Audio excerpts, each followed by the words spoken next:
All right, we're on the job site with John from New England Remodeling. Johnny, how's it going today? It's going great, man. Thank you.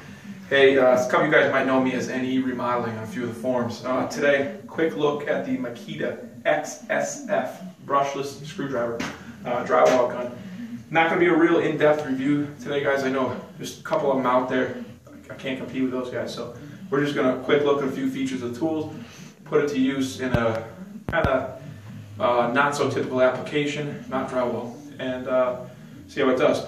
So, as I said, it's Makita's XSF brushless screw gun. Few features about the tool. If you look, it's got the battery fuel gauge here, which is new to a couple of Makita's tools. 3 bars means you're anywhere from 100 to 50% charge level.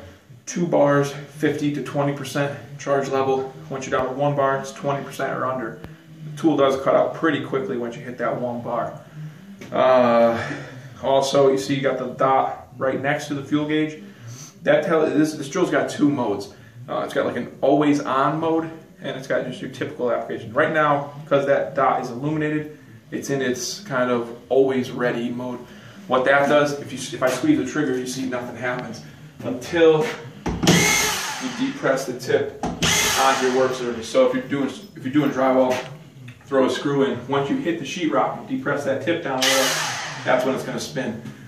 The other mode, what you do is you just click this D button right here. Click it once.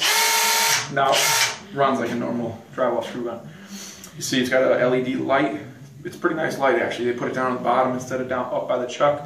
Does a pretty decent job, doesn't cast too much of a shadow. If you want to turn that off, what you do is you just hold that same D button until the light goes out. Now, no matter what you do, it's off. You want it back on, hold the button until it comes on. Now it's always on. So I'm going to go ahead and put it in that auto on mode. I don't like to listen to it too much. And what we're doing here today is some Advantech 3/4 inch subfloor. Typically I use a Senko auto feed gun to do this, but just to kind of simplify things a little bit, I don't want to always be carrying 2 different stocks of screws. The auto feed strips and then just loose screws for framing and use them with the impact. So I thought, hey, let's see what this thing does. See if it's got the power. The Advantech is, if any of you know, it's pretty tough stuff. And here it goes.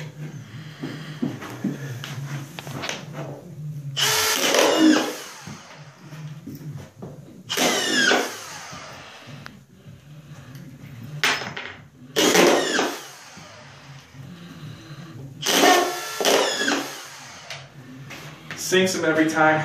Drill's got plenty of power. Nothing bad to say about it, man. It really does a nice job. Is it as efficient as the auto feed? Probably not. Probably a little bit slower because you're loading them 1 by 1. Also, these screws I'm using here are the GRK R4 number 9 by 2 inch. They're great screws. They're a little bit heavier than a drywall screw, so the magnet on the tip of this thing doesn't hold them as well as it does normal 1 1/4 inch drywalls or something. You do have to hold them a little bit as you're going. Otherwise, great drill. You really do whatever you want, wood to wood, sheetrock to metal, sheetrock to wood. You're gonna have no problems with it. Makita XSF03 Brushless drywall screw gun. Check it out, guys.